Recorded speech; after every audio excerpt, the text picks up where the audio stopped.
Berks Jazz Fest in Reading, Pennsylvania, catching up with the legendary Stanley Clarke here at the Crown. Thanks for taking time, Stanley. Good. I'm happy to be here. This is quite a place. I'm amazed all the bass players, I'm really impressed with Gerald Beasley's bass boot camp. You know, I heard about it for some years, and it's nice. It's nice to see it. I'm kind of an old school guy. When I was younger, there weren't too many things around for bass players. You know, so it's nice to see that. You know, obviously the bass has kind of been liberated in the last 10 years. You know, with the help of a lot of musicians, and it's nice to see this, especially for students, for young bass players. You know, very nice. Yeah. Well, let's go back to some of those early years. How did you start playing? Well, for me, I started playing the bass at 12, 13, somewhere around there. I think there was an announcement made at the school, junior high school, that I was going to come and pick out your instrument if you wanted to play an instrument. And for some reason, I got there late because I was playing sports, and I think I had a game or something. I got there late, and it was like the only thing left was an acoustic bass, a bass drum, and a sousaphone. Okay. And I know I didn't want to play sousaphone, and the bass drum, definitely not. So the acoustic bass was there, and I got it. It had a really nasty sound, so I spent my time just trying to make it sound nice. You know, that's kind of like what I do today. I still try to make the bass sound as beautiful as possible. Well, some of those early years with the fusion, talk about that. Well, you really hit it big right out the get-go. Well, you know, we were lucky. We were very, you know, when I finally met up with Chick Corea, you know, he was young. He was around 28. I was 18. And we started playing together. And we kind of had an idea that we wanted to present music, instrumental music, in a different way. We, you know, it's kind of hard, you know, when I look back in retrospect about that. I mean, you know, we just wanted to, you know, we were young, so we basically wanted to do stuff our way, and we were just lucky that people just kind of, you know, grabbed onto it. Because one thing, you know, one of the advantages of being young is when you're doing something, it might be a little rough around the edges, but you have the enthusiasm of youth. And so we were there. We were very enthusiastic about what we did. Chick was a very organized person. I am too, and it was great. We put this band together, Return to Forever, and the band was more like it wasn't like a jazz band in the sense that, you know, all the members were in a lot of ways equal, you know, and so we put a lot into the band. We toured a lot, and we lived it and breathed it every day, and I think people felt that. And then also the music was good. You know, the music was great. It was different because it was like jazz. It had elements of rock, funk, classical music. It had all the things that we loved. It was all put into the music, and so it was a very honest effort, I thought. You know? So we were successful, and I thought it was a great day. And you are very successful now. Congratulations. Thank 2011 Best Contemporary Jazz Album. Yeah, for the Grammys, yeah. Well, you know, the thing that I love about that award and that album is the guys that were in the band are young guys that I met shortly after they got out of Berkeley.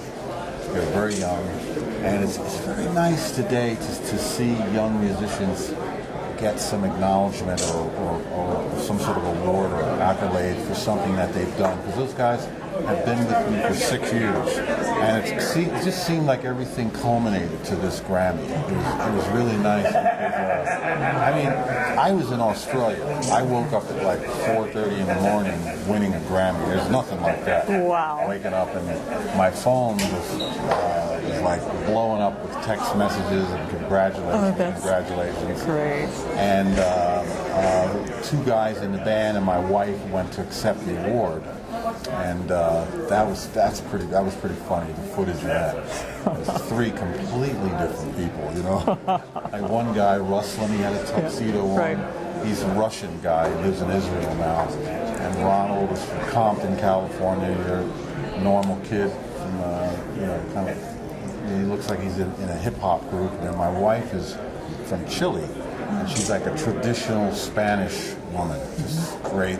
She hated being there. She didn't want to be there. I talked her into it. I said, please represent me there, yes. please. So she went there, said a couple words. It was a beautiful thing. It's you know, that award is like, to the musician, it's like the Oscars, you know. It's the top award.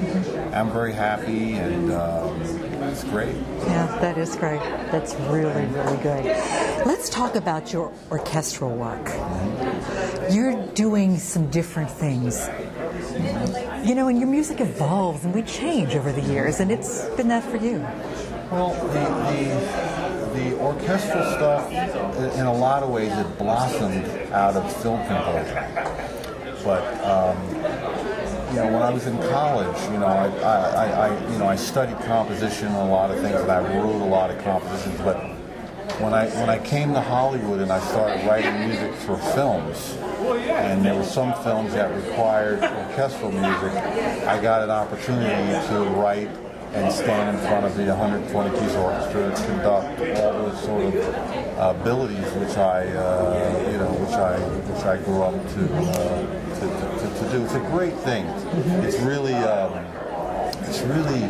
you know, I really can't explain to someone what it feels like to stand in front of an orchestra and hold the baton and come down, and the whole orchestra's there. I can't. Some people say it's better than sex. I don't know about that, but it's a powerful feeling, really powerful and very embracive, because you have all these people. They're digging you, you're digging them, and we're doing something together, and it's a wonderful thing. What's it like for you to play and to communicate to us that way through music?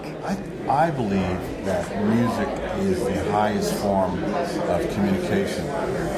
You know, music is a language, and within music there's different languages, and we have, you know, as we all know in the world, we have different languages, French, Spanish, Italian, whatever, and that's kind of how we communicate. But I think that above that, when you get a little further up there, music is probably, for me, the highest form of communication. I've been all over the world, and you know, we've played the same music in front of different people, different cultures, and there's definitely a connection.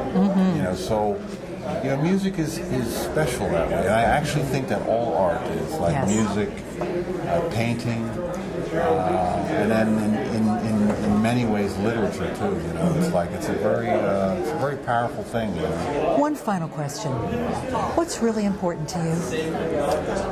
You know, the most important thing to me right now is harmony in the world. I think, you know, at this moment, I think there are 26 or 27 major conflicts going on in the planet, and we just started another one the other day with Libya, so now that's 27 or 28. And you know what's really important to me is that we end that. But I'm a realist, and I know that that's not going to happen anytime soon. So where I see the place for artists in the world, I kind of see, you know, even though I'm Stanley Clarke, this famous bass player, but there are all of us that do art, whatever it is, whether it's music, painting, literature, we're kind of all part of this big mosaic. And I believe that our job in the world is to, if you could kind of look at the world like it's a pressure cooker, I think the artists, we kind of keep it calm. That's kind of our job. We just got to keep creating and keep creating beautiful things. Writers have to write more things with truth. Paintings, beautiful, so people can kind of, because you know, the really cool thing about art for me is that it reminds us who we are. You know, and that's the most important thing to me. Like, I play bass and I play music, but my goal is a bit bigger. You know, it's like I just want people to know who, you know, just remind them who they are and who they're not. Yes. You know, and so that's what it is. Well, thank you for sharing with us today, and thank you so much for being a part of helping to bring together this harmony in the world through music and through who you are. All right. Thanks so much.